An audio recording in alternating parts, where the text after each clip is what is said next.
This is the vault of the Staffordshire Film Archive at Staffordshire University.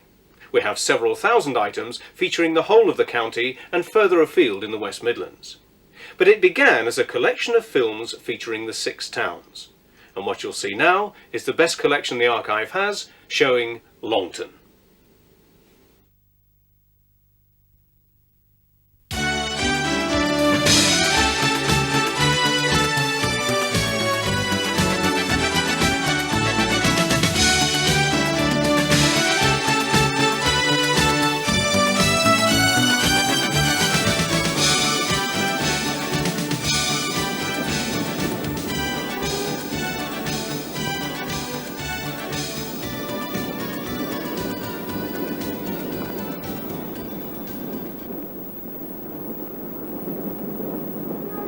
Over there is the city of Stoke-on-Trent. Stoke-on-Trent, mind you, not Stoke-upon-Trent. Me, well, I'm Eric Ball.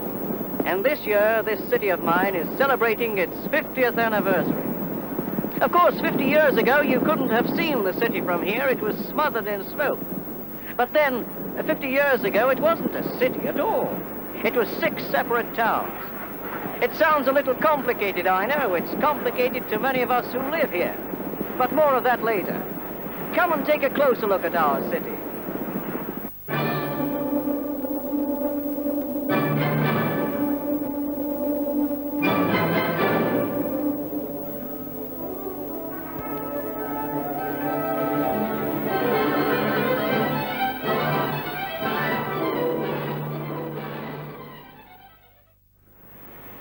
Longton, the southernmost of the towns where nearly all the Chinaware manufacture was concentrated. We had some of the worst examples of uncontrolled development. Now we're looking forward to one of the most adventurous rebuilding schemes in the city. But whatever the look of the place, Longton will long be remembered as the home of fine china. A guided tour of the potteries 1910. Hold tight.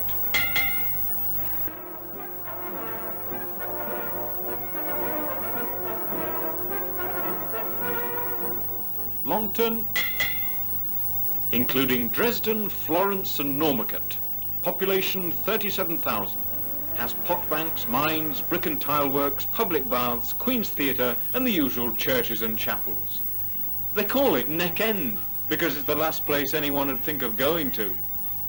Longton's always been one of the dirtiest towns, smoke and grime. It's always been a poorly paid area.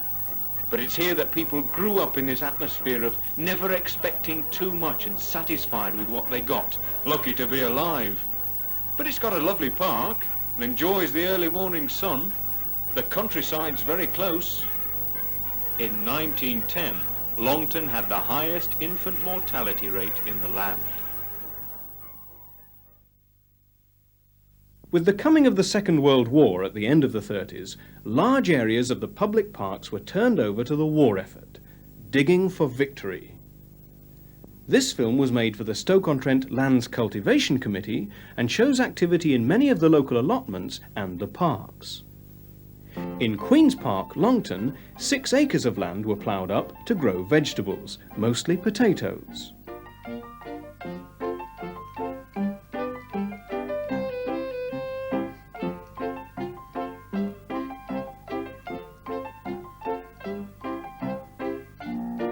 This is Drubbery Lane allotment. It was commenced during the First War and is obviously well established. This man is hoeing kale. And here they're making drills for carrot seed.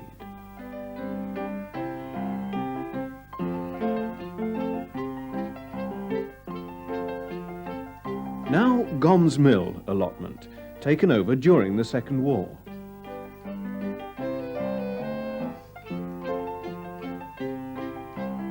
Here we see Councillor A. Wayne, chairman of the Lands Cultivation Committee, introducing an expert horticulturalist who's come to the allotment to advise the allotment holders on methods of plant protection.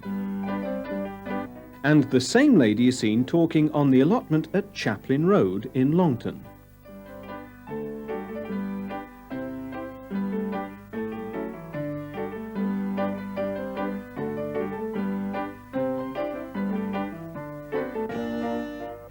The film then takes us to the allotment at Tylery Lane, Blurton.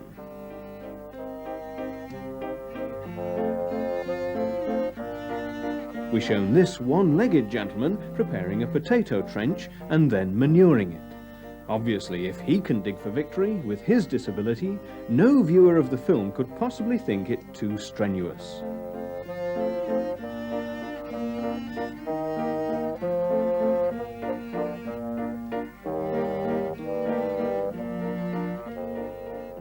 Having promoted digging for victory, we're now shown some splendid results. Here at Drobbery Lane allotments, Blurton,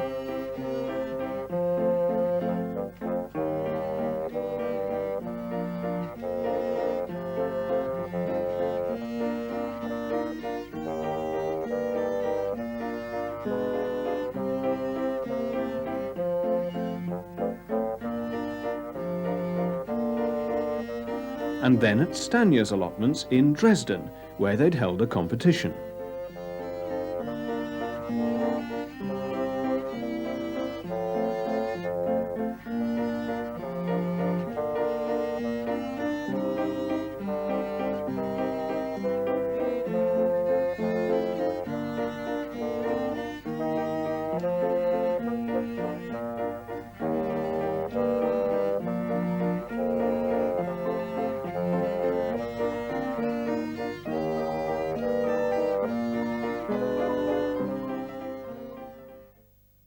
Those boys on there are messengers, and our job there was we used to meet every two nights a week down at 80 Liverpool Road, Stoke, which is our headquarters, and we were in contact with the main control centre, which was in Stoke. And if there were any important messages to take to Golden Hill, Longton, off we went. We got a tin helmet on, and we were all trained in first aid, communication, map reading, first aid, you name it. We do every sort of fire hydrant there was in the area. So we were really trained up right up to the hilt, and that was our job. I mean, the ARP in this area is a very, very busy organisation. It catered for anything that happened if bombs dropped, which, as you well know, bombs dropped around here just like Liverpool, not as bad, but I mean there was bombs dropped in Penkhull, there was one dropped at the North Staffordshire Royal Infirmary, and Trent Vale, incendiary bombs. Well, the moment anything like that happened, communications sometimes went adrift, telephones went adrift, so off we got a message on a bike straight up to Longton Town Hall, Fenton Town Hall. Might have been telling the bloke on duty that there was no food for him next day, or his wife had been out with another fella, but nevertheless it was an important message to us, and this is what we were doing in our spare time. I can remember being brought down into the hall in the middle of the night, sitting in the hall. It was probably because the air raid shelter filled with water. We had one of those metal corrugated sort. I can remember my parents changed the lounge to upstairs and a bedroom downstairs, and sticky paper on the windows, brown sticky tape in a crisscross pattern. I went to Blurton Church of England School in School Lane. I can remember not liking going into the air raid shelters. I think I took my gas mask to school, but I can't really remember. I do remember my gas mask because it was red. It had little goggles and a red nose. It was funny, really, but I didn't like putting it on. I had a favourite teacher called Miss Ward, and she lived in Church Road. She organised, or helped to organise, the May Queens. We didn't have gold or silver crowns. Miss Ward made them with pretty flowers out of her garden. She lived in a cottage in Church Road. She made them with wire and moss and stuck all the pretty flowers in. And we had a great procession all round the school, and the May Queen was held in the vicar's garden. The vicar at the time was Mr. Bolton. His daughter Helen was in my class, and he had a very nice lawn. On there we had the maypole. I seem to remember I was a maid of honour. I think that sounds like a cake, doesn't it? But we were maids of honour. And our mums made us pretty dresses. And on one occasion I carried the sceptre.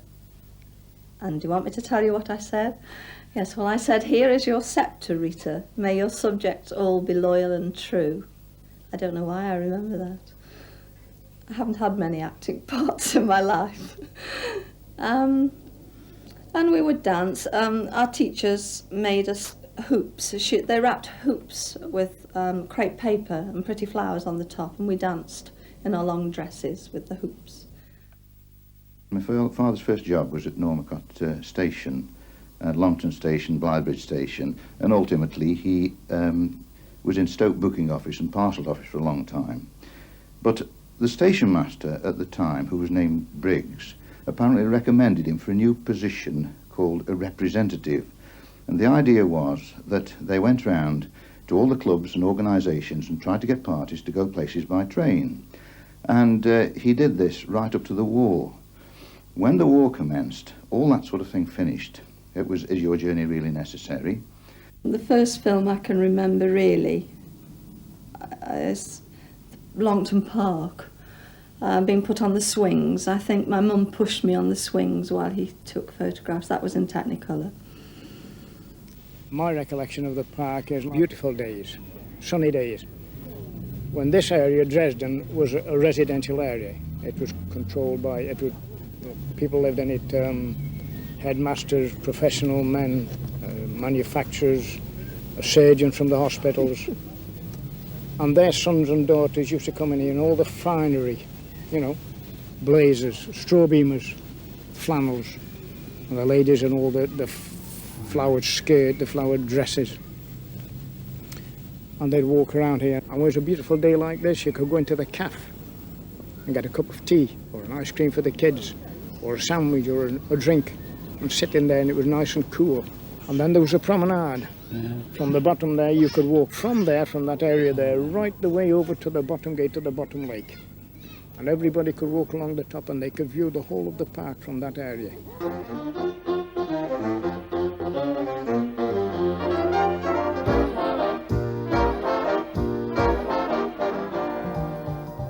Now this is Longton Cricket Ground. The original Longton Cricket Ground was bounded by Lansdowne Street, where my father lived until he married. He lived in that house for 30 odd years. It was bounded by Ricardo Street, Lansdowne Street and Park Avenue and Chaplin Road. Several of the stalwarts of the cricket club there, committee members, sat in the front of the members' pavilion there. That's it. Now that pavilion still stands at the new ground exactly as it is now, except that the outbuilding, which was a refreshment kiosk, isn't there, but otherwise it looks the same. In those days, this was during the war, they could only get enough petrol, or scrounge enough petrol, to actually mow the wicket, so the outfield was quite long grass. My father was the secretary of the cricket club for over 30 years, and he, as a child, his bedroom overlooked the cricket ground. And the other interesting thing was that in the area of Ricardo Street and Park Avenue and so on, in those days quite a lot of the pottery manufacturers lived, and there was very much a pottery connection. Trentham Gardens, during the war, most of the Bank of England was there, but after Dunkirk, the French soldiers and French Marines and sailors made a camp there. And General de Gaulle visited them, and I think he made a battalion of soldiers. Trentham Gardens. Now I would say that I would be about 13 in those days. That's the miniature railway, which was always my main interest in Trentham Gardens. Unfortunately, it's no longer there.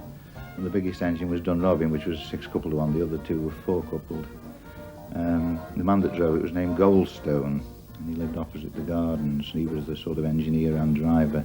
And in those days, each train, they usually ran 2 trains, each of 6 coaches, and it was always very busy, and because it was the best way of getting to the swimming pool. And the pool was always very, very popular. In fact, I've been down there many a time when you just couldn't get in the cubicles at all, and they used to let us go into a log cabin and get changed there. That's my mother, actually, there.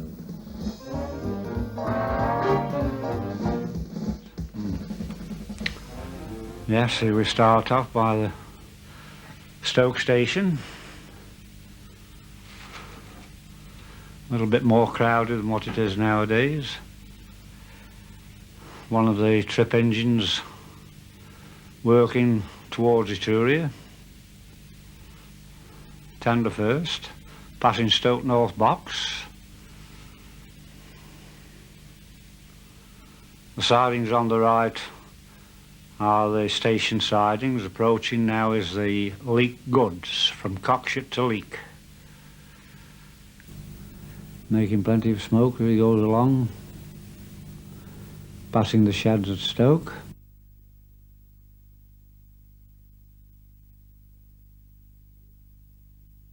Plenty of motive power on the depot. Now this is where we start on a 4-minute Stoke to Utoxeter. Passing Stoke Junction signal box on the Derby line.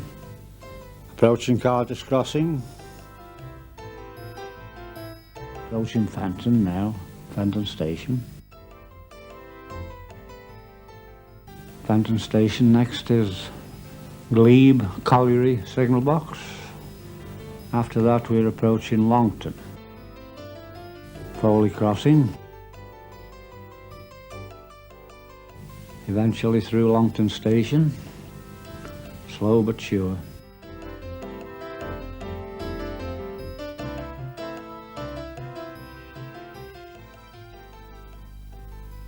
That's Longton, and the shorter building there was a pub called the Eagle, which is no longer there. And that's one of the station staff, Bill Heath, the foreman, Mr. Barlow, the headmaster of Dresden. Now that's Mr. Hine, the station master, and Bill Heath, station master at Longton. A couple of tank engines bringing the train down the bank from where it probably started, either Blythebridge or Norcott. George Addison, the station foreman, talking to the driver when they put a class 5 on at Stoke. And this is on the train. They always used to take a nurse with them. That was a statutory requirement. And these are children crowding around the camera on the journey to London. Bear in mind that those trains took 3.5 to 4 hours to reach London in those days, so it's quite a journey. It's a lot different now, and you can do it in 1 hour and 3/4. So it was a question of keeping them occupied on the trip. Arrival at Euston. They go into the motor coaches, and each coach had a guide. The two Miss Bankses, one taught at Florence and one at Dresden. Mr. Rushton, the one on the left there, was a Dresden teacher. Mr. Barlow, the headmaster of Dresden, and his wife. Mr. Boff coming up there, the headmaster of Florence School. That's my sister and a cousin of mine now. That's Mr. Craigie, the guide. I would say that all the districts, such as Stoke and Hanley and so on, it was an annual event, or Newcastle schools, and they would go every year, and it was up to the railways to contact the schools and give them the school's programme, and then they could pick where they went. London was always a popular one, and from the railway point of view was relatively straightforward. A lot of them would say go to North Wales or other venues. York became quite a popular place to go to. You see, many children haven't seen London or the sea or been anywhere after the war. And I was at Dresden School then, and I seem to remember Dresden and Florence and possibly Enza, many schools, all been organised on this trip to London. It was Dad's job to get it sorted, organised with the headmasters, how many children were going, how many teachers per so many children. Every train had to have a school clinic nurse on. And he organised that right through, whatever we were going to do in London. The children in those days could pay weekly. Everyone had a card to pay. I can't remember how much it was to go on a trip. It wouldn't be very much by today's standards, but they paid weekly. If you were a child of a railwayman, then you were entitled to a free pass for your rail, and then you paid for the rest, the food or whatever we were doing, going to the zoo or going around London.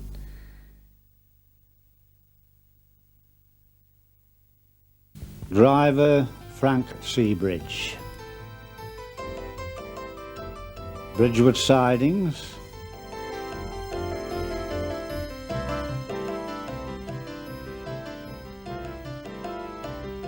Here we are now passing Norcott Station, and then on through the tunnel, the Suffolk as we called it. Mere Tunnel.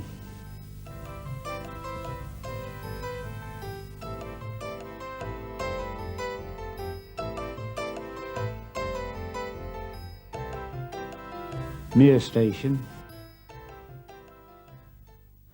A magnificent cinema opened here in Mere in December 1936. It was the Broadway by Mere Crossroads. The pride of the potteries in its day and a familiar landmark to anyone coming into the city from the south. My father, Mr. Herbert Clulow, he was a director of the Broadway cinema, Mere. In December 1936, the Broadway was finished and it was opened by the Lord Mayor. The people around thought it was marvellous that they'd got a cinema there at long last, because the nearest one, of course, was the Alhambra at the Normancourt. And then there was a little cinema at Sandford Hill called the Royal, which Mr. Plumpton, who was the manager and director of the Broadway, he ran that cinema at the time. And my father, he came to my father, and they took him on as I say, as a manager and director. We had lots and lots of telegrams, I remember, from the different actors and actresses and film stars. I've got a very big photograph of Anna Needle, signed by Anna Needle, that was up in the foyer, and they said it was one of the best cinemas that had been built. The ticket office was in the middle of a very nice foyer, and the staircase went up each side, but there was also a cafe.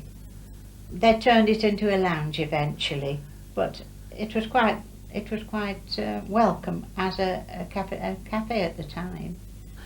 I can always remember the murals of the Disney characters. They were beautiful. They went right down each side of the auditorium, and of course, as I say, we sat on the seats.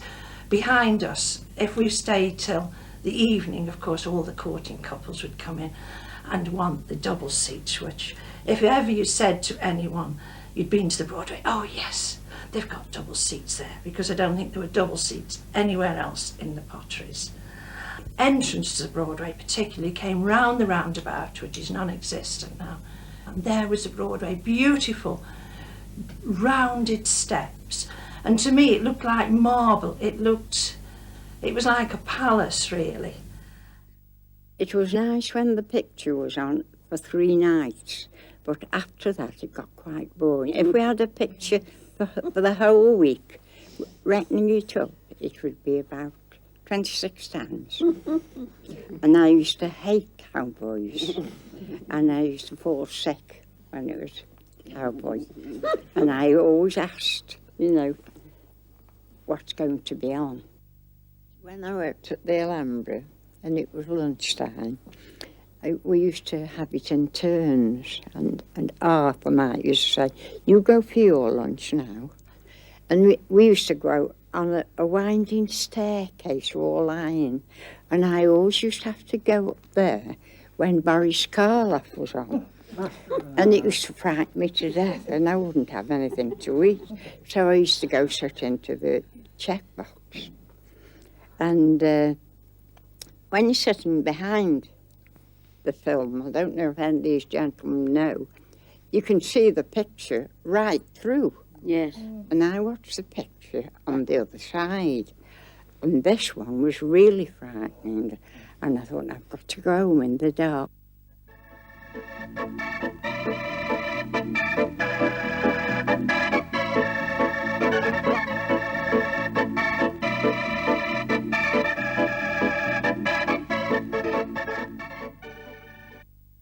Jimmy Stockton worked as projectionist at both the Focus and at the Empire in Longton. When I was working at the Empire, they decided that they would bring a little bit of new equipment in that automatically struck the carbons, automatically switched the other projector on, and changed over with small magnetic Projectomatic, remember it, yes. And it started the projector up. And so they said, well, now that you can do this, you don't need another person working with you, you see. So I was stuck on my own all afternoon, all night. So by this time, I'd started to court me Margaret, who was my wife later on, and she used to come over. She used to work at the North Staff's Hospital, and then she'd come over and bring some tea for me, and she'd come up into the projection box. So this particular night, it was Psycho, and I'd watched it in the afternoon, and it was a very frightening film, especially the first scenes where this woman gets stabbed behind the shower. There's blood all running down the tiles, and her hair is wet and it's sliding down.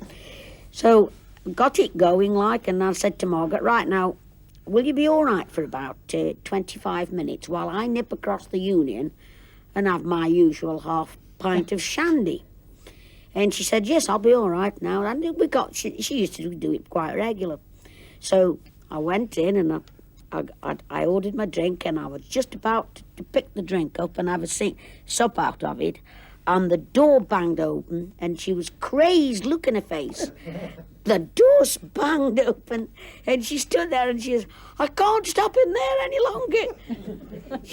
She was frightened to death. This scene of Psycho had come on and frightened her to death. So down went the drink, and off I shot across down the high street and upstairs, to the box. Yeah, that was very funny, that was. The Focus closed in 1962. The Empire met a terrible fate 30 years later.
We work hard up here.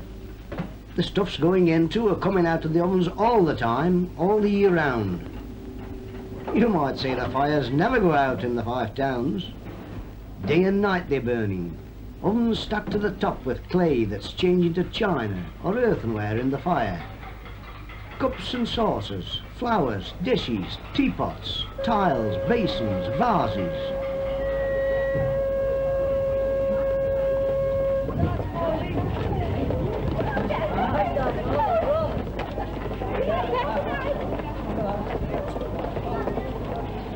It's not all work up here. We like to forget the smoke for a bit and get out and enjoy ourselves at the end of the day. At the pictures or a concert. We greet on music, you know.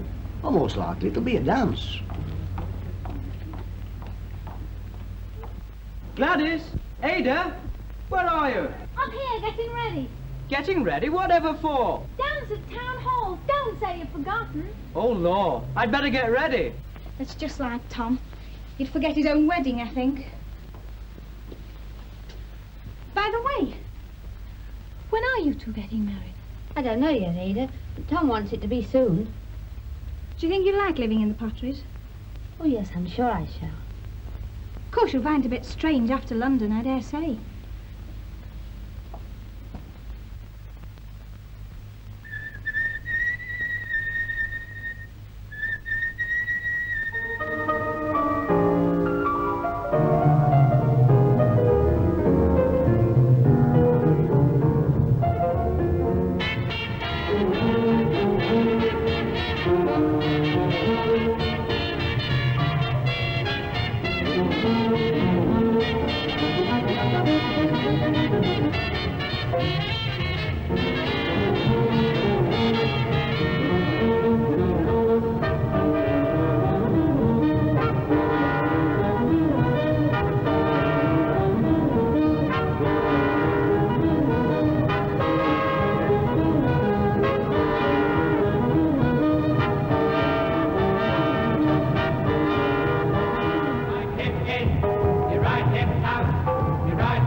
watching pottery being thrown, glazed and painted, holds a great fascination for most people.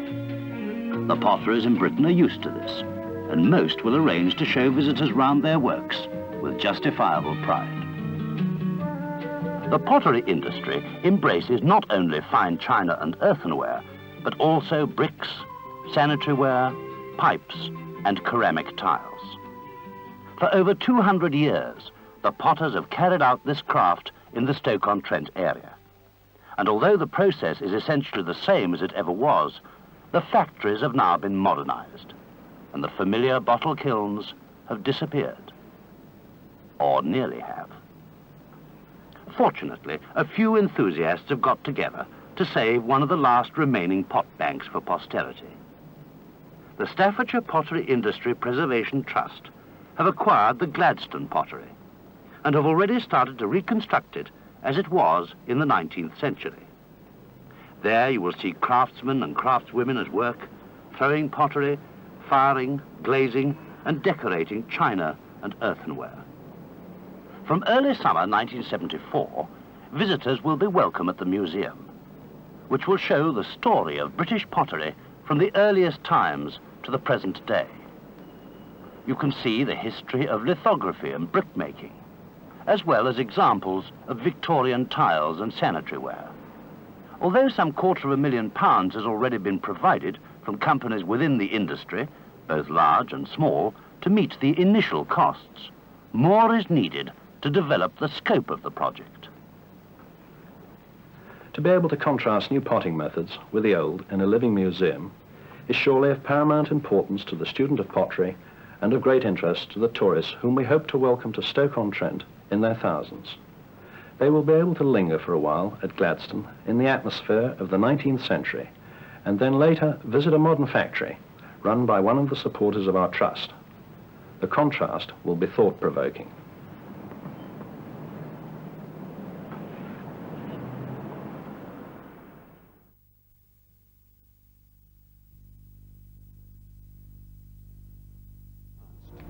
This is the Gladstone Pottery Museum. It's the living and working museum of the pottery industry. It's very new, it's only just starting, and it's very unusual because it takes a factory scene that was very common only a few years ago and calls it a museum. The industry itself has so much craft in it, so much artistic skill, and so much of it is going to change and is already changing. Here we preserve, therefore, not only the architectural elements, these bottle ovens that you can see, but also in the workshops, a lot of processes that soon nobody will see when they visit factories at Stoke-on-Trent. And apart from the buildings and the actual crafts and skills that you'll see here, there's also the language and the history of the towns that will be related, and nowhere else will you be able to see in such a concentrated form how the industry developed in all its various sectors. Already people are fascinated to see places where their uncles and aunts and grandfathers used to work and the conditions they used to work in. I'm anxious not to give a misleading impression in the museum. It should be much dirtier. There should be palls of smoke all over the place. But we're giving it as good an impression and as lifelike an impression as we can. If you look inside the bottle ovens, you get a very clear idea of what an arduous job it was, placing and drawing a kiln, and how desperately anxious life on a pot bank must have been when a kiln was firing. So it will do something to bring alive to this generation, and very much more so to future generations, the way of life and the skills of people working in the Staffordshire pottery. The placers carried the saggart on their shoulders or heads. They put a rolled-up stocking inside their hats to protect their heads and keep the saggart steady.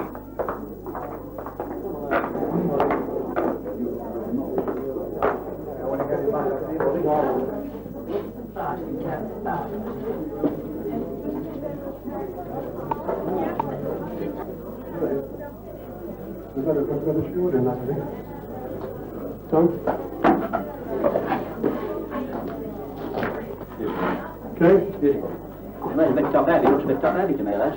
Huh? You want pressing back? Through here. It looks a bit... I'll put pressure on it. I'll send it back. Let's do it. Let's do it. Yeah. Hey, up.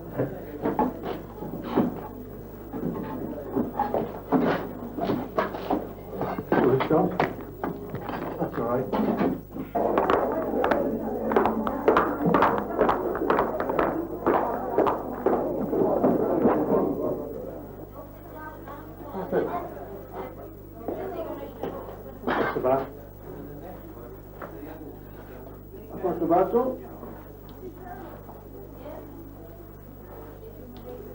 the bad cheap saggers are struggle days. Yeah. Bad sagger like. Machine there, you see. Hey? Machines there.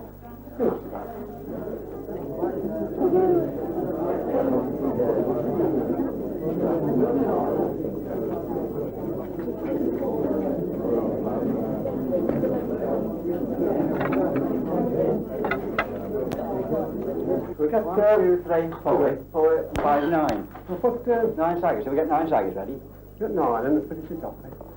I know we'd have to. Well, if we put 4 on. Put 4 on.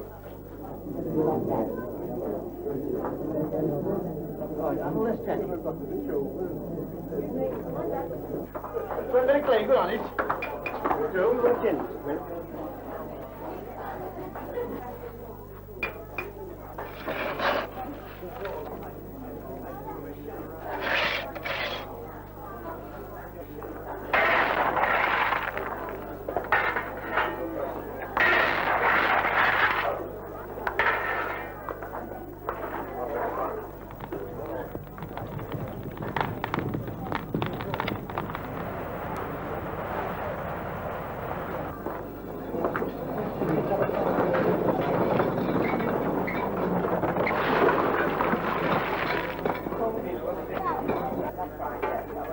To begin with, the temperature was kept low while the moisture in the ware was driven out.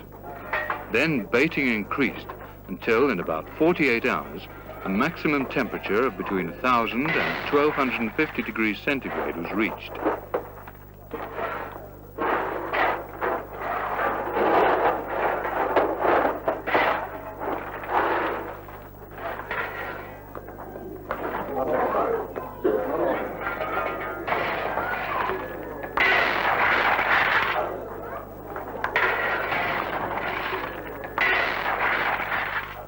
The temperature was partly controlled by altering the position of the crown dampers and by the fire doors and regulating holes.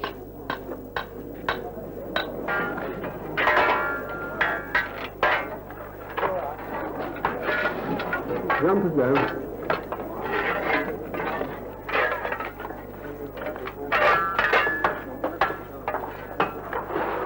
Want a poker? You got a little poker for it? Huh? Little poker. Just get under there.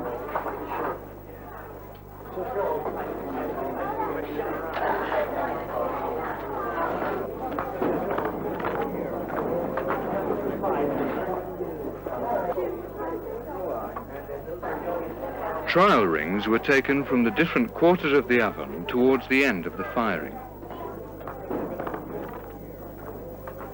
The firemen measured their contraction on a scale, and this indicated the stage the firing had reached.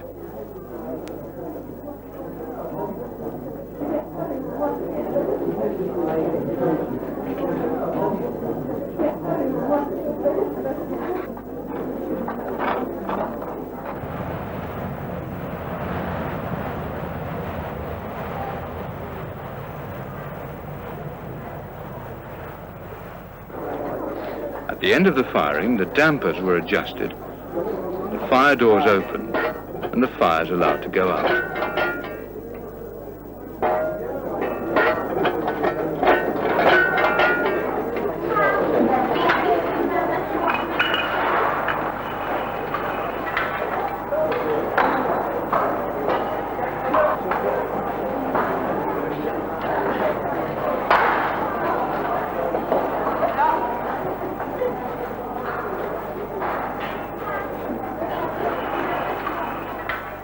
To hasten the cooling, the clamens was pulled down.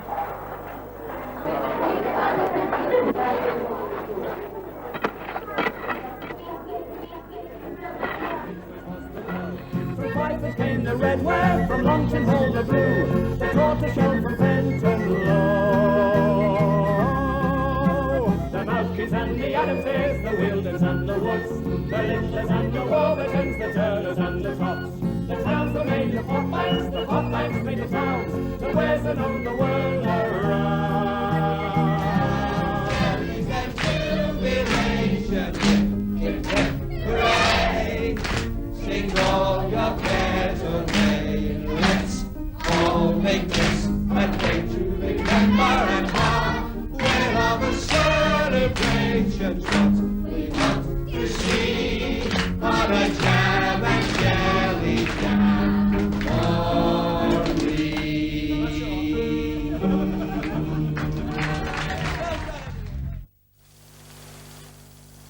cabaret night spot.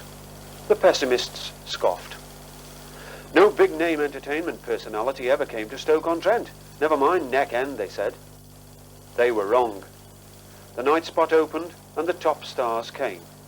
Not just from Britain and Europe, but all over the world.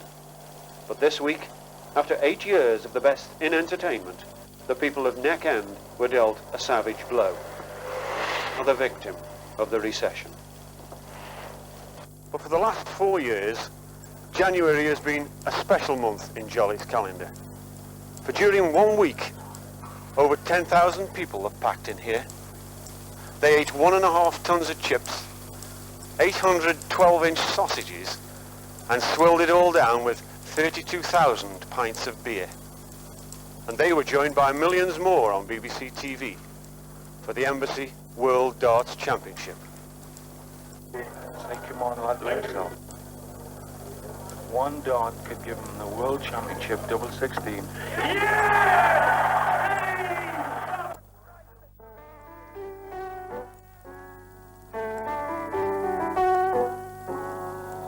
That's just a few bars of the party's over, ladies and gentlemen, which I think is particularly appropriate at this moment in time, being the last evening of Jolly's Theatre Cabaret Club, of course, opening in October 73, being hugely successful up until, of course, now. I've made a lot of friends, many, many friends. It's been a marvellous experience for me. I'm very, very nostalgic. What more can I say? Very, very sorry to see Jolly's go. And never mind, let's hope that sometime in the future, Jolly's or a club similar to Jolly's may reopen again in Stoke. Once again, the party is over.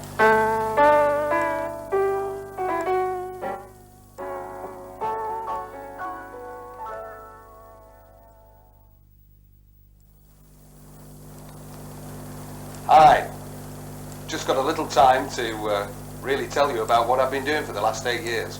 I've been comparing, of course, here at Jolly's, and that's been voted in the last during the last 8 years as one of Britain's best cabaret and theatre clubs. Tonight's our final night. It's the end of a relationship which I've absolutely loved. 8 years ago, when I was travelling on a plane to Jersey, a very old plane, in fact I found Amy Johnson's lunch under my seat. I'd never have thought that I was going to be the compere for the following 8 years of one of the most successful clubs in Great Britain. It really has been a pleasure. I've made lots of friends, I've learnt lots of things. I didn't even know what a cane was for. Look what I can do now. And there you go, that's what you learn in 8 years. Tomorrow the shutters go up. They said they'd bring the best, and they did. But now, the party's over.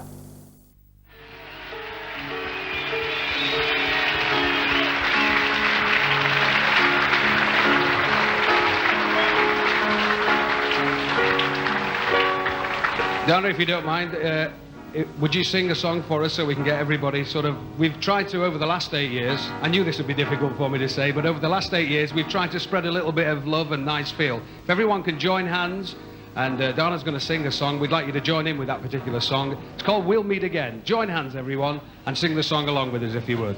Thank you.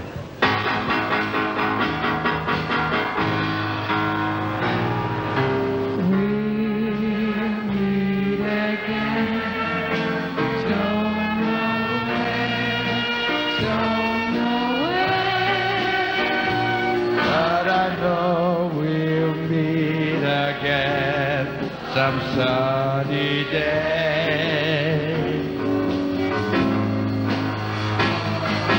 Keep smiling through, just like you always do.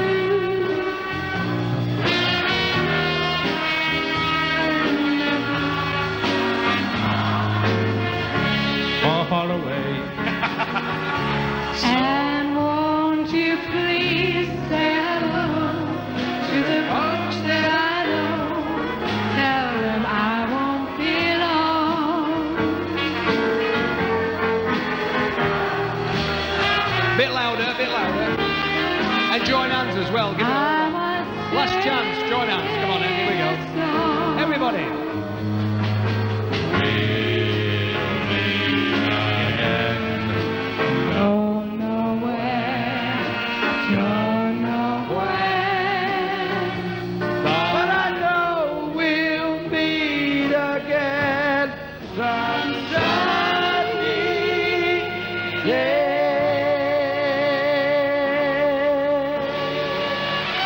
Ladies and gentlemen, good night and God bless from all of us here at Jolly's for our cabaret. Come and join us for a dance, everyone, if you'll do that, please. And thank you for being a lovely audience as well on our last night for cabaret. Join us for dancing and enjoy the rest of the evening. God bless. Goodbye and God bless. Thank you, Tony. Come and join us for a dance, everyone. Enjoy the evening through till 2 o'clock in the morning.